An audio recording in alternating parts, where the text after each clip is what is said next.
नमस्कार, SBT news में आपका स्वागत है। पेश है 1 फरवरी मंगलवार शाम 7:15 बजे राजस्थान की बड़ी खबरें। राजस्थान लोक सेवा आयोग की एक बार फिर कमान कार्यवाहक को सौंपी गई है। वर्तमान में सदस्य जसवंत सिंह राठी को कार्यवाहक अध्यक्ष बनाया गया है। शनिवार को कार्यवाहक अध्यक्ष शिव सिंह राठौड़ की ओर से कार्यकाल पूरा होने पर पद त्याग दिया गया था। इसके बाद पद रिक्त चल रहा था। पूर्व में आरपीएससी के चेयरमैन भूपेंद्र सिंह यादव ने कार्यकाल पूरा होने पर पद का त्याग किया था और इसके बाद वरिष्ठ सदस्य शिव सिंह राठौड़ को कार्यभार सौंपा गया।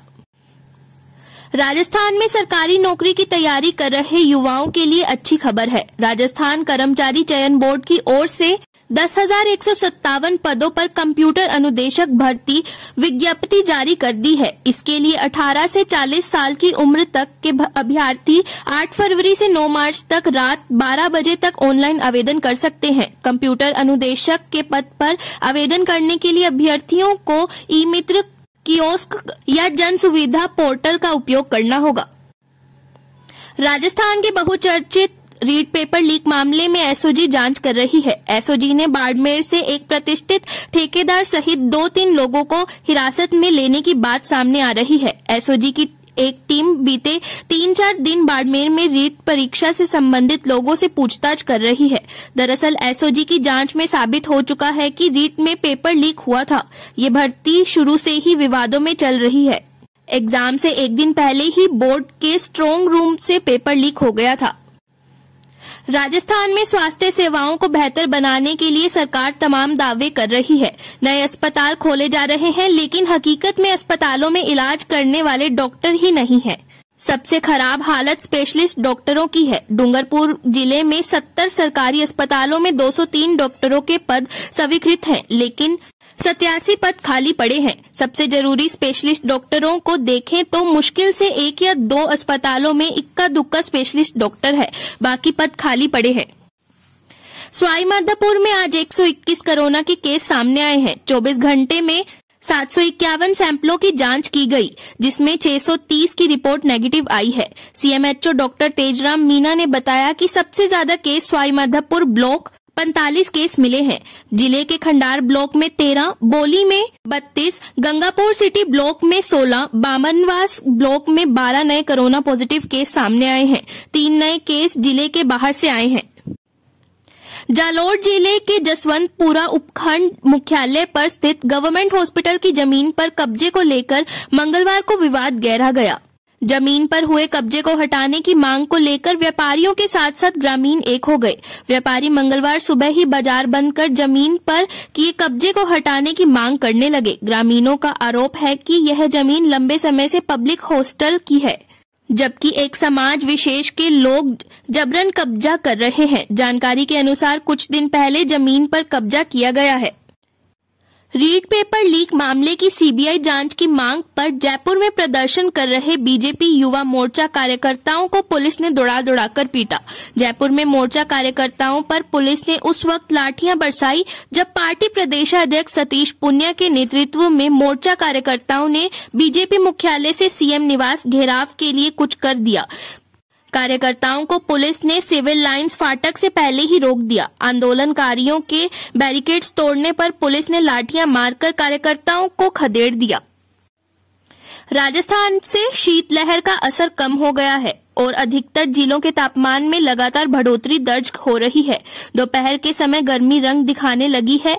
ऐसे में प्रदेशवासियों को सर्दी से राहत मिलती दिखाई दे रही है, लेकिन राजस्थान में 3 फरवरी से एक नया पश्चिमी विक्षोभ असर दिखेगा, जिसके चलते 2 से 3 दिन तक प्रदेश के कुछ जिलों में हल्की बारिश हो सकती है। कहा जा सकता है कि मौसम में एक बार फिर से बदलाव देखने को मिलेगा। मौसम विभाग की माने तो दक्षिणी हवा के चलते कई जगह हल्की बारिश की संभावना है। राजस्थान में सरकारी भर्तियों से जुड़े विवाद लगातार बढ़ते जा रहे हैं। रीट के बाद अब पटवार भर्ती के परिणाम को लेकर प्रदेश के बेरोजगारों ने सवाल उठाए हैं। बेरोजगारों ने नॉर्मलाइजेशन के नाम पर चहेतों को फायदा पहुंचाने का आरोप लगाते हुए न्यायालय में भी याचिका दायर की है। शेखावाटी के बेरोजगारों का कहना है कि कर्मचारी चयन बोर्ड ने नॉर्मलाइजेशन के नाम पर चौथी पारी के अभ्यर्थियों के साथ 15 से 20 अंकों का नुकसान कर दिया है। इस वजह से वह नौकरी की दौड़ से बाहर हो गए हैं। इधर कर्मचारी चयन बोर्ड ने इस मामले के लिए कमेटी का गठन किया है। देश के ग्रामीण क्षेत्रों में हर घर नल से जल की सुविधा मिलेगी। हर घर नल कनेक्शन योजना को बढ़ावा मिलेगा। इस योजना के तहत 8.7 करोड़ परिवारों को नल से जल पहुंचाने का लक्ष्य तय किया गया है। इसमें साल 2022 से 23 में 3.8 करोड़ परिवारों को हर घर नल से कनेक्शन देने के लक्ष्य है।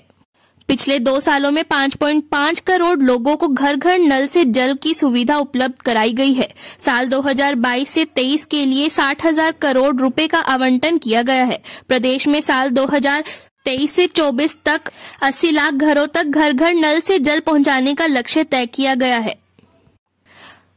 टोंक जिले में देवली पंचायत समिति सभागार में सरपंच संघ जिलाध्यक्ष मुकेश मीना की अध्यक्षता एवं ब्लॉक अध्यक्ष चौथमल मीना के सानिध्य में सरपंचों की बैठक हुई। इसमें वैध बजरी पर मनमानी रॉयल्टी बढ़ाने पर विरोध करने का निर्णय लिया। साथ ही ट्रैक्टरों से ग्रामीण क्षेत्र में बजरी परिवहन पर रोक हटाने व पंचायतों में नरेगा कन्वर्जन के कार्यों की पंचायत समिति स्तर पर मंजूरी नहीं मिलने पर आक्रोश जाहिर किया। माघ शुक्ला पंचमी पर बसंत पंचमी के दिन 5 फरवरी को आराध्य गोविंद देव जी मंदिर में ठाकुर जी का पाटोत्सव मनाया जाएगा। माघ शुक्ला पंचमी को ही श्री रूप गोस्वामी ने ठाकुर श्री गोविंद देव जी को प्रकट किया था। इसका उल्लेख बंगाल भाषा के माधव गोड़िया संप्रदाय के ग्रंथ भक्ति रत्नाकर में मिलता है। ग्रंथ के द्वितीय तरंग में स्पष्ट अंकित है कि श्री गोविंद प्रगटे होइलो रूप द्वारे अर्थात रूप गोस्वामी ने ठाकुर श्री गोविंद देव जी को प्रकट किया। इसी कारण माघ शुक्ला पंचमी तिथि को ठाकुर जी का पटोत्सव अनुष्ठान मनाया जाता है। बसंत पंचमी से ठाकुर जी को गुलाल अर्पित होनी शुरू हो जाएगी, जो कि होली तक चलेगी।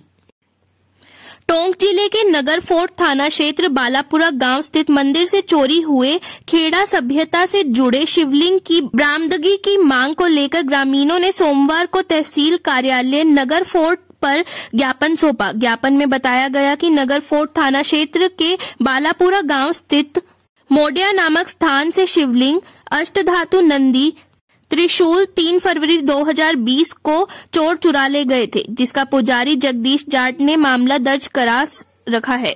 लेकिन पुलिस ने 2 साल बीत जाने के बाद भी मूर्ति व चोरों का सुराग नहीं लगाया, जिसको लेकर ग्रामीणों में भारी रोष व्याप्त है।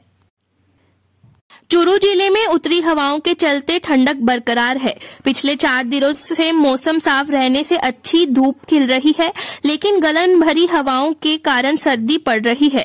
मौसम विभाग के अनुसार नए पश्चिमी विक्षोभ के प्रभाव से 3 फरवरी से पश्चिमी राजस्थान के ऊपर एक प्रेरित परिसंचरण तंत्र बनने की संभावना है। इसके प्रभाव से 2 और 3 फरवरी के दौरान मौसम में परिवर्तन होने व उत्तरी भाग में आसमान में बादल छाए रहने की संभावना है।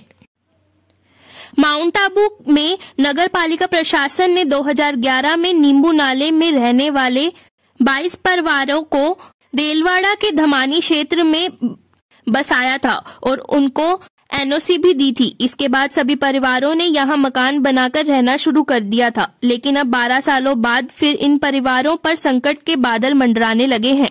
इस मामले का खुलासा तब हुआ जब 30 जनवरी को जोधपुर से एक वन विभाग की टीम उनको आवंटित की गई जमीन की पैमाइश के लिए पहुंचे। 31 जनवरी को ग्रामीण नगर पालिका ऑफिस पहुंचे और इसका जमकर विरोध किया। फिलहाल इस बुलेटिन में इतना ही, फिर हाजिर होंगे और बड़ी खबरों के साथ।